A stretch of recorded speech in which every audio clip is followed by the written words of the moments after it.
Just imagine आप 60 days के लिए डिसअपियर हो गए हो। ना फजूल स्क्रोलिंग, ना अननेसेसरी गैदरिंग्स, ना हर वक्त मोबाइल पर टाइम वेस्ट करना, सिर्फ अपने गोल पर फोकस, सिर्फ अपना गोल, अपने ग्रोथ और फोकस्ड वर्क पर ध्यान। फिर जब आप 60 डेज के बाद वापस आए तो लोग आपको नहीं, आपकी प्रोग्रेस को नोटिस कर रहे हो। आज की वीडियो थोड़ी डिफरेंट है। आज मैं आपको कोई भी फ्रीलांसिंग, ऑनलाइन अर्निंग या प्रॉब्लम सॉल्विंग के बारे में नहीं सिखाने वाला। आज मैं आपको 60 डेज ग्रोथ चैलेंज देने वाला हूँ, जो अगर आप ऑनेस्टली कंप्लीट कर लेते हो तो आप अपनी लाइफ में बहुत अच्छी चेंजेस लेके आ सकते हो, ग्रोथ लेके आ सकते हो। और सबसे इंपॉर्टेंट बात, ये कोई मोटिवेशनल वीडियो नहीं है। आप इसको सुकून से देखें, वीडियो को स्किप मत कीजिएगा। आज मैं आपसे आपकी बातें करने वाला हूं एंड आई एम श्योर कि इस वीडियो के एंड तक आप मेरे हर पॉइंट के साथ एग्री करेंगे और वीडियो के एंड में ये जरूर बताएगा कि आप मेरे कितने पॉइंट्स के साथ एग्री कर रहे हैं। देखिए, आजकल हर बंदा सक्सेसफुल बनना चाहता है, हर बंदा बड़े ख्वाब रखता है, सभी पैसा कमाना चाहते हैं, सबको हार्ड वर्क और कंसिस्टेंसी चाहिए और सभी इसी पे बात करते हैं। लेकिन यहाँ पे सच ये है कि लाइफ कभी भी एक दिन में चेंज नहीं होती। और अगर आप ऑनेस्टली ये 60 डेज चैलेंज एक्सेप्ट करते हैं और आप 60 दिन सिर्फ अपने ऊपर काम करते हैं, जो मैं आपको स्ट्रेटजीज, आगे पॉइंट्स शेयर करने वाला हूं, तो आप अपनी डायरेक्शन, माइंडसेट और हैबिट्स जरूर चेंज कर सकते हो। इस वीडियो में मैं आपको 60 डेज डिसअपियर चैलेंज के 7 रूल्स बताऊंगा। ये कोई फेक मोटिवेशन नहीं है, ये प्रैक्टिकल चीजें हैं जिनको आप आज से इंप्लीमेंट करना स्टार्ट कर सकते हो। तो सबसे पहला पॉइंट, रीसेट योर माइंड। आपने फोन को काफी बार रीसेट किया होगा, लेकिन अब बात है माइंड को रीसेट करने की। आपने अपने माइंड को रिस्टोर करना है, रीसेट करना है अपने माइंड को। चैलेंज को स्टार्ट करने से पहले अपने आप से एक क्वेश्चन पूछें कि आपका सबसे ज्यादा टाइम किस चीज में वेस्ट हो रहा है। क्योंकि अक्सर ये मैंने सुना है कि हमारे पास टाइम नहीं है।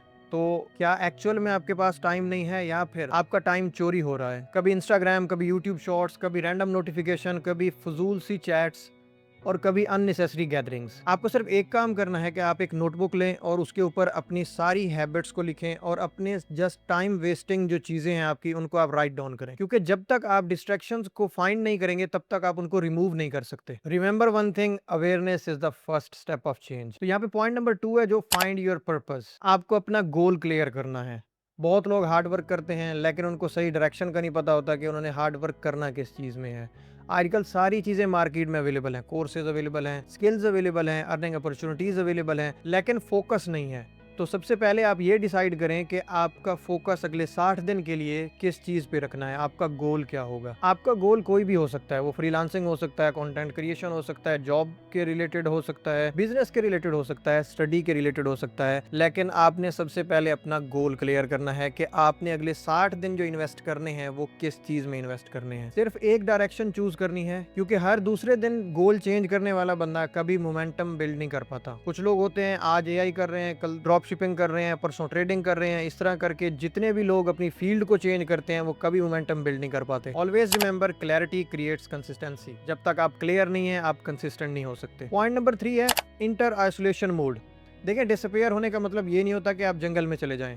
डिसअपियर होने का मतलब ये होता है कि हर बात पे रिएक्ट करना जरूरी नहीं है, हर गैदरिंग में जाना जरूरी नहीं है, हर चैट का रिप्लाई करना जरूरी नहीं है, हर फीड में जाना जरूरी नहीं है, हर रील पे रिएक्ट करना जरूरी नहीं है, हर डिस्कशन में पार्टिसिपेट करना जरूरी नहीं है, हर ट्रेंड फॉलो करना जरूरी नहीं है, हर शाम दोस्तों के साथ बाहर जाना जरूरी नहीं है। अकेले रहना सीखो। आजकल सबसे बड़ा मसला ये है कि लोग अकेले रहने से डरते हैं। अगर आपने वॉक पे जाना है तो आप अकेले जाएं, काम करना है अकेले बैठ के करें, चाय पीने जाना है अकेले जाएं। जब आप खुद के साथ टाइम स्पेंड करेंगे तो आप सही तरीके से खुद को समझ पाएंगे कि आप किस डायरेक्शन में जा रहे हैं, आप अभी क्या कर रहे हैं, आने वाले कल में क्या करेंगे, और जो 60 डेज चैलेंज है इसमें आप क्या क्या चीजें करने वाले हो। तो द मेन पॉइंट इज आपको खुद के साथ टाइम गुजारने की जरूरत है। तो नंबर 4 है चेंज योर इन्वायरमेंट। ये बहुत ज्यादा मैटर करता है कि आप किन लोगों के बीच में रहते हो, आपके इर्द गिर्द कौन लोग रहते हैं, आप किन गैदरिंग्स में उठते बैठते हो। ये बहुत ज्यादा मैटर करता है, क्योंकि जैसी आपकी गैदरिंग होगी आप वैसे बनते जाओगे। अगर आपकी गैदरिंग में पॉजिटिव लोग हैं तो आप पॉजिटिव बन जाओगे। अगर आपकी गैदरिंग में बिजनेसमैन है तो आप बिजनेसमैन बन जाएंगे। और अगर आपकी गैदरिंग में ऐसे लोग हैं जो रिग्रेट करते रहते हैं हमेशा, तो आपने भी रिग्रेट करना स्टार्ट कर देना है हर चीज में। तो सबसे पहले अपना एनवायरनमेंट चेंज करें। घर के अंदर एक रूम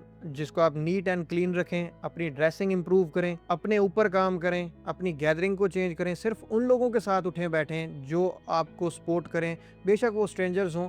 आप उनके साथ रहें जो आपको कम जानते हैं, आपसे आगे हैं, ताकि आपको सीखने का मौका मिले। अपना रूम क्लीन करो, अपनी टेबल ऑर्गेनाइज करो और अपने स्टिकी नोट्स अपनी आंखों के सामने अपने गोल को लिख के रखो। और मैं अगेन रिपीट कर रहा हूँ कि अपनी ड्रेसिंग इंप्रूव करें, अपनी ड्रेसिंग अच्छी करें, क्योंकि रफ रहना आपको लेजी बना देता है। हमेशा नीट एंड क्लीन रहें, खुद को रिस्पेक्ट दें, खुद के टाइम को रिस्पेक्ट दें और हमेशा याद रखें कि आप 50 लोगों की गैदरिंग में भले उठते बैठते हैं, लेकिन 50 में से अगर 2 पॉजिटिव लोग हैं तो वो 50 में से वो 2 बहुत ज्यादा इंपॉर्टेंट है आपके लिए। तो आपने बजाय 50 के साथ उठने बैठने के उन 2 को टाइम दें। लेकिन यहाँ पे मैं ये नहीं कह रहा कि आप बिल्कुल अपने दोस्तों के साथ उठे बैठे ना, या फिर आप बिल्कुल ही अकेले रहें, मेरा बिल्कुल ये मतलब नहीं है। सो माय पॉइंट इज कि आप सिर्फ उन लोगों के साथ रहें जो आपको पॉजिटिव एनर्जी देते हैं, जो आपसे 2 कदम आगे हैं, ताकि आपको वो रोड मैप दें, स्ट्रेटजी शेयर करें, आपको आगे हेल्प आउट करें आने के लिए। लेकिन मैं यहाँ पे ये जरूर कहना चाहूंगा कि आप अपनी एनर्जी को प्रोटेक्ट करें, क्योंकि जब हम ऐसे लोगों में उठते बैठते हैं जिनके हमारे साथ गोल ही नहीं मैच कर रहे, तो उनसे हमें क्या सीखने को मिलेगा और उनसे हम क्या ही ग्रो कर सकते हैं। So the number 5 is activate DND mood. आज के टाइम पे फोकस करना सबसे ज्यादा एक्सपेंसिव स्किल बन चुका है। हर 5 मिनट के बाद कोई नोटिफिकेशन आती है और हर नोटिफिकेशन आपका फोकस तोड़ देती है। कभी स्नैप्स, कभी रील्स, कभी कॉल्स, कभी मैसेजेस। तो ये सारी चीजें हमें अपने गोल से हटाती हैं, फोकस तोड़ती हैं। तो जब आपका फोकस एक मोमेंटम टूट गया तो आपको दोबारा बिल्ड करने में काफ़ी टाइम लग जाता है। एक बार आप मोबाइल उठाएं तो स्क्रॉल करते करते पता नहीं चलता कितने घंटों से आप मोबाइल यूज़ कर रहे हैं। तो अपना स्क्रीन टाइम कम करें, अपना मोबाइल का स्क्रीन टाइम, रील्स देखनी है बहुत कम। अब मैं आपको पर्सनल बताऊँ कि मेरे इंस्टाग्राम का टाइमर 15 मिनट है सिर्फ। डेली मैं सिर्फ 15 मिनट इंस्टाग्राम यूज़ करता हूँ। तो बाकी ओवरऑल मेरा जो मोबाइल है वो डू नॉट डिस्टर्ब मोड पे रहता है। सिर्फ 4 नंबर्स हैं जो मुझे कॉल कर सकते हैं किसी भी टाइम। ओवरऑल बाकी जितने भी नंबर्स हैं वो मैं उनको जब फ्री होता हूँ तभी मैं रिस्पॉन्स करता हूँ, तभी मैं देखता हूँ। तो आप लोग भी DND मोड ऑन करें अपने मोबाइल का। फजूल नोटिफिकेशंस, एक्स्ट्रा चीज़ें, एक्स्ट्रा चैट्स, एक्स्ट्रा रिप्लाईज, कोई भी ज़रूरत नहीं है इन सब चीज़ों की। जैसे अगर आपने सोशल मीडिया यूज़ करना है, सोशल मीडिया में भी आपका टाइम होना चाहिए, एक लिमिट होनी चाहिए कि इतने टाइम से लेकर इतने टाइम तक मैंने सोशल मीडिया देखना है, उसके बाद और कोई भी चीज़ नहीं देखनी। जब आपने काम करना है तो सिर्फ काम करना है। मोहम्मद अली ने कहा था कि when I drink water I only drink water. जब मैं पानी पीता हूँ तो सिर्फ मैं पानी ही पीता हूँ। तो इस तरह का फोकस हमें चाहिए। जब आप काम कर रहे हो तो सिर्फ काम कर रहे हो। देखिए, मल्टीटास्किंग प्रोडक्टिविटी नहीं है, मल्टीटास्किंग डिस्ट्रैक्शंस का फैंसी नाम है। So the point number 6 is build a high income skill. देखिए, हाई इनकम स्किल में काफ़ी सारी स्किल्स आती हैं। आपने एक स्किल पे काम करना है। अगर आप ऑनलाइन अर्निंग स्टार्ट करना चाहते हैं तो आपकी AI हो सकती है, डिजिटल मार्केटिंग हो सकती है, ग्राफिक डिज़ाइनिंग हो सकती है, वीडियो एडिटिंग हो सकती है। काफ़ी सारे स्टूडेंट्स मुझसे पूछते हैं कि आज के टाइम पे यानी 2026 में हमें क्या स्किल सीखनी चाहिए। तो मैं उनको हमेशा एक चीज़ समझाता हूँ कि आपको सिर्फ अपना इंटरेस्ट फाइंड आउट करना है।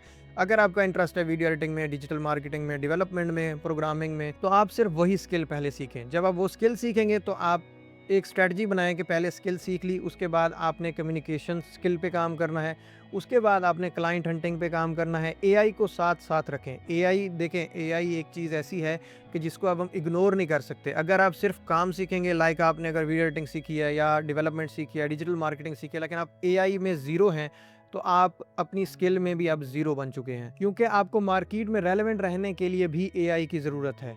तो AI को आप स्किप नहीं कर सकते। और 60 डेज चैलेंज जो मैं आपको दे रहा हूँ, इसमें आप अगर एंटरटेनमेंट कंज्यूम करेंगे तो आप एंटरटेनमेंट में ही रह जाएंगे। अगर आप स्किल में देंगे तो यही स्किल आपको लाइफ टाइम अर्निंग दे सकती है। काफ़ी सारे व्यूअर्स के मैसेजेस वगैरह आ रहे होते हैं कि हमें ऑनलाइन वर्क बता दें, ऑनलाइन कोई असाइनमेंट वर्क हो, कोई भी काम हो। देखिए, जब तक आप कोई स्किल नहीं सीखते तो आप ट्रिक्स पे काम करके लाइफ नहीं गुजार सकते। और इसमें भी मैं एक मिथ क्लियर करना चाहता हूँ कि बहुत सारे लोग कहते हैं कि यूट्यूब से हमें सीखने को नहीं मिलता, हमें प्रैक्टिकल कोर्स करवाएं। काफ़ी सारे व्यूअर्स मुझे मैसेज कर रहे होते हैं कि आपका फिजिकल कोर्स हमने करना है।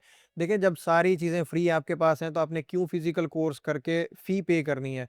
आपके पास दुनिया की सबसे बड़ी यूनिवर्सिटी यूट्यूब अवेलेबल है, आप वहाँ पे जाएँ, सीखें। कोई भी चीज़ अगर आपको नहीं समझ आती तो आपके पास AI है, यूट्यूब है, दुनिया की सबसे बड़ी यूनिवर्सिटीज़ हैं ये, तो आप इनसे सीखें। जो आपको ये चीज़ें सिखा सकते हैं, कोई भी नहीं सिखा सकता। जो सिर्फ इसी इल्यूजन में रहते हैं कि हमें फिजिकल सीखने से ही समझ आती है, वीडियो से समझ नहीं आती, वही लोग बाद में पेड कोर्स लेते हैं। पेड कोर्स लेके भी वही चीज़ें उनको समझ आती हैं कि जो चीज़ें ऑलरेडी फ्री अवेलेबल थी यूट्यूब पे, लेकिन उन्होंने नहीं ली।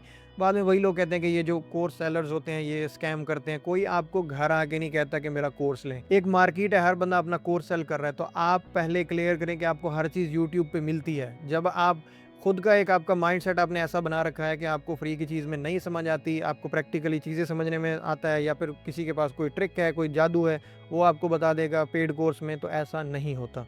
तो ये सिर्फ आपका अपना वहम होता है। 60 डेज चैलेंज में जो पॉइंट 7 है वो है स्पिरिचुअल डिसिप्लिन। सबसे अंडररेटेड और सबसे स्ट्रॉन्ग पॉइंट। देखिए, जब आप रूम में अकेले हैं, फोकस के साथ काम कर रहे हैं, तभी आपके स्पिरिचुअल डिसिप्लिन बहुत स्ट्रांग बनता है। आप नमाज़ पढ़ते हैं रेगुलरली, आप दुआ करते हैं, आप शुक्र करते हैं। तो बेसिकली 60 डेज़ जो चैलेंज है, ये बहुत अच्छा मौका है टू कनेक्ट विद गॉड। देखें, जब इंसान स्पिरिचुअली स्ट्रांग होता है, तो वो टफ टाइम में भी टूटता नहीं है। इसीलिए स्पिरिचुअल डिसिप्लिन को इग्नोर नहीं करना। रोज़ाना के टाइम में जैसे 5 नमाज़ें हैं, तो आपने 5 वक़्त नमाज़ पढ़नी है रेगुलरली, दुआ करनी है, अपने लिए हौसला माँगना है कि आप जो काम कर रहे हैं, अल्लाह ताला आपको उसमें कामयाब करें, आपको मज़ीद मेहनत करने की ताकत मिले। और एंड में आप ये ज़रूर पूछा करें खुद से कि आज आपने क्या किया? आज आपने कितना काम किया? किन चीज़ों में आपका टाइम ज़्यादा वेस्ट हुआ? देखिए, 60 डेज़ में आपकी मुकम्मल ज़िंदगी नहीं बदलेगी, 60 डेज़ में आपकी डायरेक्शन बदलेगी, और जब डायरेक्शन बदलती है तभी आप डेस्टिनी पे पहुंचते हैं। सही डायरेक्शन ही आपको डेस्टिनी पे लेके जाती है। तो इसीलिए डिसअपीयर हो जाओ, लोगों से नहीं, डिस्ट्रैक्शन से, कंपटीशन से, कंपैरिजन से, टाइम वेस्ट करने की हैबिट से। तो इन तमाम चीज़ों से आप डिसअपीयर हो जाओ, और आज से ही आप अपना डिसअपीयर चैलेंज स्टार्ट कर सकते हैं।